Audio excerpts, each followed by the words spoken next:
Game loaded.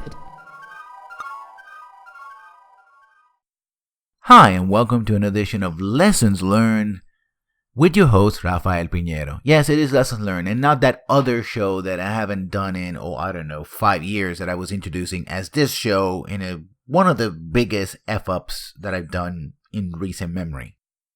21 videos worth of F-ups in recent memory. Well, moving on. Let's talk about the show. Let's talk about the program, shall we? To talk about the channel. We're going to be doing a lot of Fallout 3 this month, which, while it is a coincidence, it is a happy coincidence that Bethesda just announced the fact that Fallout 4 will be coming out sometime in the future. We don't have a date yet. E3 might shed more light about this, but for now, we know that Fallout 4 is, it is being hyped as being the real thing. And a lot of people are hyped. I'm anti-hype myself, so I'm like cautiously happy. However, I do have a Fallout game that I really like, and that is Fallout 3. And we're going to be talking all things Fallout this month. I'm also trying to set up a couple of interviews, working on that, so keep an eye out and an ear out for those interviews. Now, also as part of this update, I'm going to be talking about the people I follow, watch, and I'm subscribed to on the interwebs. Some of the people that inform this show. Let's start with the one and only Jim Sterling from the Jimquisition.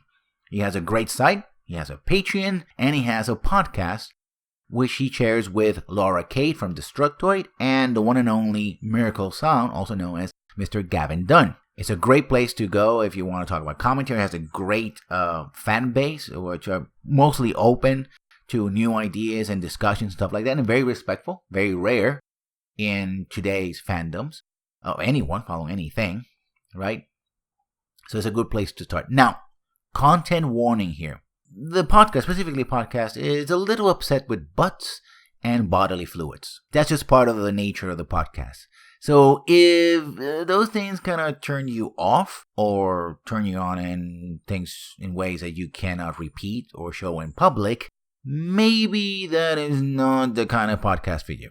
I mean, I just want to warn you because I don't want to push that on you and then go like, oh yeah, by the way, that thing with the sticky thing, I should have told you about that. Sorry. Well, no, moving on. We have Mr. Adam Coble, one of the lead designers of Dungeon World, a excellent fantasy tabletop RPG taken from Apocalypse World. Basically started as sort of a hack for that and then became its own game. An excellent little game, which I'm hoping to run later on this summer, and if I do, I also hope to steal a great idea from Mr. Coble himself, which is to film my GM prep for the game before and after and post it on the channel. So he does that. He does that for two of his games. One is first edition Shadowrun, and the other one is Swan Song, which uses the rules from Stars Without Number.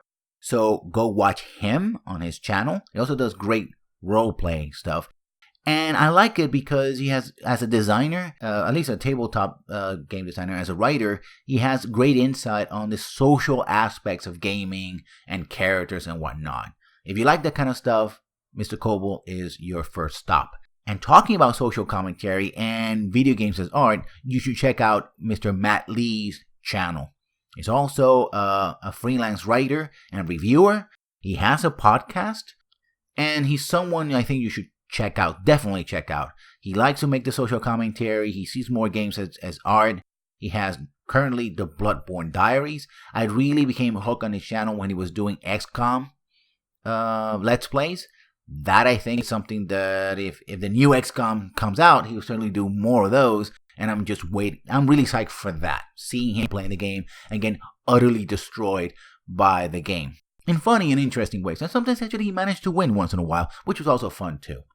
Next up, we have, of course, the one and only Mr. Angry Joe Vargas. Mr. Vargas, again, policy of the podcast, if I don't know somebody personally, I throw in the Mr. or Mrs. or Miss, as the case may be. And Mr. Vargas has a very popular show called The Angry Joe Show. And in that show, he, of course, does reviews and is out doing more first impression stuff and first Let's Plays on the Twitch side of things. And he's also doing a lot of tabletop stuff, especially tabletop games. Not RPGs, but things with Star Wars tabletop games and stuff like that, which is well worth watching, if you're into that kind of stuff. His production values remain high and ever improving, so that's another thing.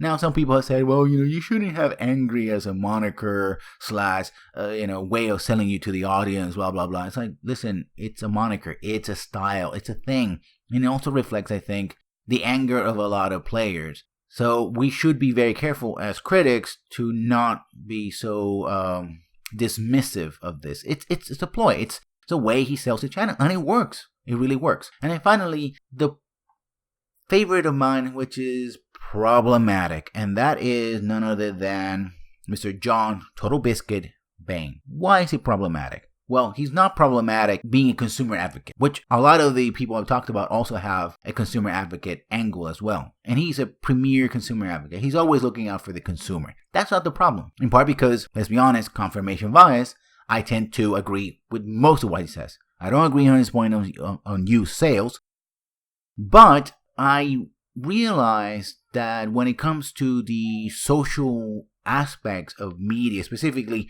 video games, he's very defensive. He seems to be on the camp of don't take my toys away kind of thing, right? And he's allowing himself or allowed to be seen, be part of a certain internet mob, which I will not mention because I don't agree with any of the things they stand for.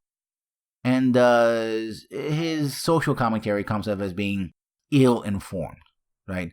The problem with that, why this problem is, he speaks with a lot of authority, right? Like he knows what he's talking about. But when you listen to what he's saying on that front, it just comes off as being empty, right? It's like, I don't think that term means what you think it means kind of situation. And when it comes to that, I think that people should avoid it, or at least be aware of it. Like again, information bias is at work here. He's saying stuff I don't agree with, and I'm the first one to acknowledge that I don't agree with his points there. Or some of his co-hosts, right, in the Co-optional podcast. But that's just a reality. So I just have to point it out. It's more of pointing out rather than calling out. There's also a difference between one and the other. Let's make that absolutely clear. But again, if you want to know if that game will run well on your PC, if it'll be 30 FPS, 60 FPS, 120 FPS, if it has the right settings, if it's a fundamentally, mechanically a good game, and by the way, I do agree on him, it's like video games have to be good, or at least competent in the mechanics, otherwise they're not video games, then he is your guy. He's entertaining. When it comes to these things, he's well-informed, and inquisitive, and worth listening. When it comes to the social aspect of things, again, a content warning. You should take whatever he says on that side with a grain of salt. Well, you should take anything I say or anyone says with a grain of salt. It's a good policy, by the way. But certainly I would say that is the one thing that I would watch it for.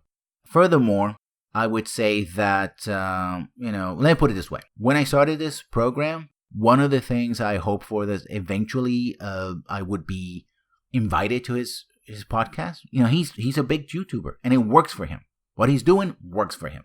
Congratulations on that. But now I think that if I ever were to be invited, my positions and his current positions will be such at odds that it would be very difficult to have a conversation.